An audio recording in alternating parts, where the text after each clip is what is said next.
ಇವತ್ತು ಸರ್ದಾರ್ ವಲ್ಲಭಭಾಯಿ ಪಟೇಲ್ ಅವರ 150ನೇ ಜನ್ಮ ಪ್ರಯುಕ್ತ ಕೇಂದ್ರ ಸರ್ಕಾರ, ನರೇಂದ್ರ ಮೋದಿಯವರ ಸರ್ಕಾರ ಯೂನಿಟಿ ಮಾರ್ಚ್ ಮಾಡಲಿಕ್ಕೆ ಮತ್ತು ಯುವ ಮೇಳ ಮಾಡಲಿಕ್ಕೆ ನಿರ್ಧರಿಸಿದ್ದಾರೆ.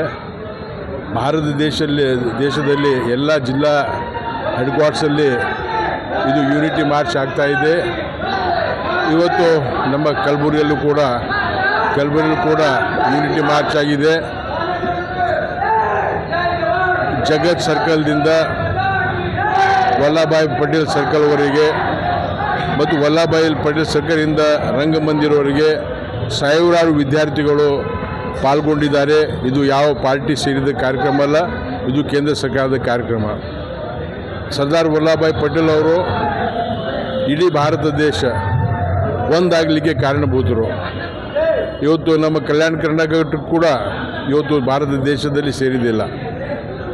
ಅಂಥ ಮಹಾನ್ ವ್ಯಕ್ತಿಯ ಹೆಸರಿನಲ್ಲಿ ಇವತ್ತು ಭಾರತ ಈ ಮಾನಗಳಲ್ಲಿ ಯೂನಿಟಿ ಮಾರ್ಚ್ ಭಾಳ ಜರೂರಿ ಇದೆ. ಭಾರತಕ್ಕೆ ಹೊಡೆಯುವ ಶಕ್ತಿಗಳು ಭಾಳಷ್ಟು ಪ್ರಯತ್ನ ಮಾಡ್ತಾಯಿದೆ.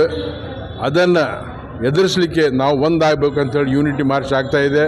ಮತ್ತು ನರೇಂದ್ರ ಮೋದಿಜಿಯವರು ಒಂದು ವಿಕಸಿತ ಭಾರತ, ಹೊಸ ಭಾರತ 2047ವರೆಗೆ ಭಾರತ ದೇಶ ವಿಕಸಿತ ಭಾರತ ಆಗಬೇಕು ಅಂತ ಹೇಳಿ ಅವರು ಕನಸಿದೆ. ಅದು ಕನಸು ನನಸಾಗ್ತಾ ಇದೆ.